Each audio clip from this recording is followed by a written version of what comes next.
A lot of people wonder what it's like living in a canvas tent, so let me show you. We cook just like regular people, just in a little toaster oven or microwave or skillet or a crock pot. We have electricity just like everybody else too, but we use jackeries instead of a power company. We have heat in the winter, we have fans and AC in the summer. And I bet you're wondering about a bathroom. Yes, we have a bathroom, outside composting toilet, and outdoor shower. It is absolutely amazing. We get our water hauled in for super cheap, 2 cents a gallon. We even built this fence right here to block the wind against our canvas tent. We do pretty much the same things everybody else does, just a little bit different. Remember when owning a home was part of the American dream? Well, in 2025, it's starting to feel more like a financial nightmare. Sky-high prices, crushing taxes, out-of-control insurance, and the question is, who's even able to buy a home anymore? Before we dive in, if you find this kind of content helpful, I really appreciate if you could hit that subscribe button right down here. And I'm working toward my first 1,000 subscribers to include monetizations, and your support would mean a lot. Thank you so much. Welcome to America, people. Welcome to my new home in the woods. I just got my house set up. I have two jobs. And in those 2 jobs, I currently make more than my ex-husband and I made in the first 10 years of our marriage combined. And yet, I can't find a place to live. There's multiple issues at play here. I was living in a seasonal place that I had to move out of this week because it's like a summer cottage hotel place, and she needs to make money. And that place was $1,800 a month, and I still had to pay to put my stuff in storage. What does a girl do? I'm not going to quit my job right now, or jobs. No way. So I already had camping equipment from during the pandemic. Figured, why don't I attempt to romanticize this shit out of my life and make my home outside for the summer, because otherwise I'm just going to cry. And I got pretty twinkle lights, so it shouldn't be too terrible. The issues are there's zero inventory, too many Airbnbs, sitting empty no less, people in big houses and only one person living there, people owning multiple houses and not living in any of them. The fact that I'm 52 and single and people don't want to rent even a 1-bedroom to a single person. And can I blame them? As much as it sucks, what if I lose my job? The world's losing their jobs. At least if they rent to 2 people, there's a chance they'll get their rent. So even if I can afford to pay to live somewhere, I can't find a place. This isn't ideal when you're working 2 jobs. And it's not super close to work, but it's fine. There's no traffic. But I'm 52 and single and living in a tent. Yep.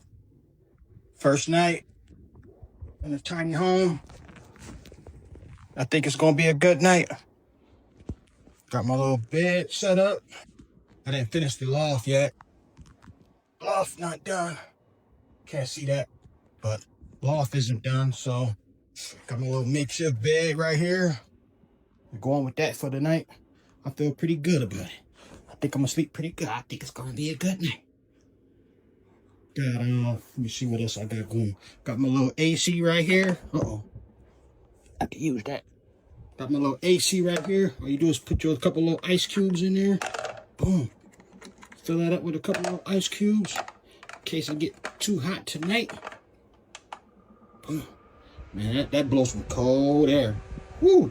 Hands cold, just holding it right there. So I'm ready for that. Boom, just in case. Got my Netflix going. Hi, just wanted to give you another update. I'm here at my campsite right here. I did find me a heater, which is here for my tent. Now I got to figure out how to get some propane for it, but at least it's a step in the right direction. So far, all the resources have helped me find houses. Still, there's nothing out there. I'm just amazed at how many people are living in tent, and it just saddens me, to see, especially there's a veteran that's staying out in a tent on the other end of town, and he can barely walk. And so it's not just me, I know. But I just wanted to give an update. I'm really tired and wore out, My health isn't the greatest, and well, that's it for right now. Putting another tarp over this because it was really cold last night, so we need some more cover from the wind. Just got this here. We're finding the corners. We're gonna put it around this. Have this rope here. Tested this tree because this pillar wasn't in there. We see the multiple holes. There might be like a rock in there or something. How's it looking over there? Good.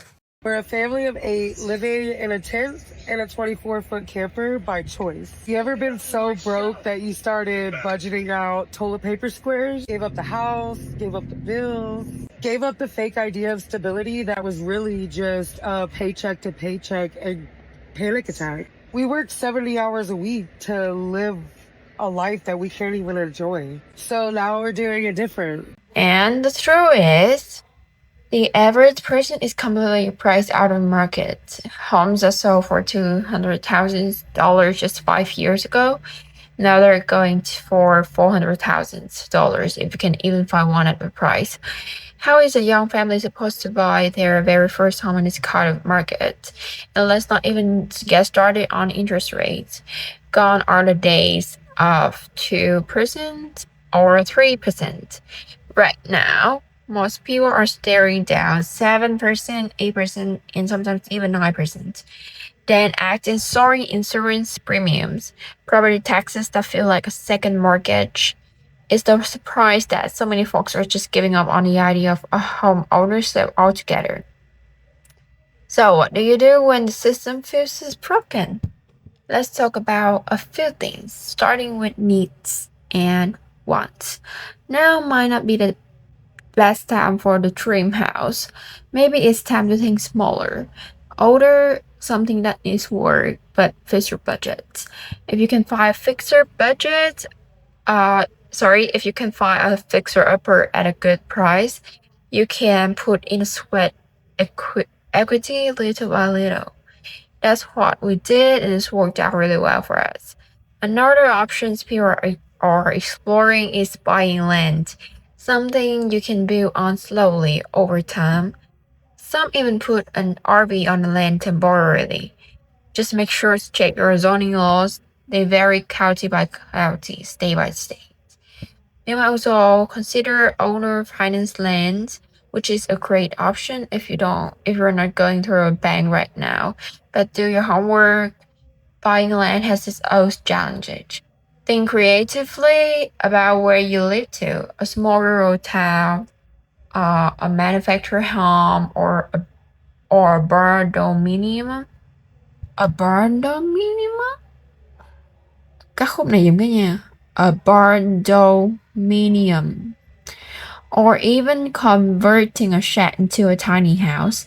These are real options people are considering today. Just make sure it's legal where you are. Always check your local regulations. And perhaps most importantly, get your finances strong. Pay off small debts, boost your credit score, start building an emergency fund, even if it's just $200, $500, or $1,000. Save whatever you can, because life happens, and when it does, you don't want to be stuck relying on credit cards or borrowing from your family. Start small and stay consistent. Maybe you're not in a place to buy anything right now. That is totally okay. But you can start repairing, save toward a down payment, or toward an RV or some land, or the small fixer-upper you work on over time. And don't be afraid to team up with your families or your friends. Multi-generational living was common in the past and is making a comeback for a reason. Sharing costs makes the burden a little lighter for everyone. Look, these are tough times, and there's no one-size-fits-all answer anymore. Everyone's situation is different. Some will rent, some will move in with family, some will go to the RV route. All of it is totally okay as long as it works for you. So stay encouraged, you're not alone in this. And if you got thoughts or experiences to share, drop them in the comments below, and we'd love to hear them. Thanks for watching, and I'll see you in the next one. Take care.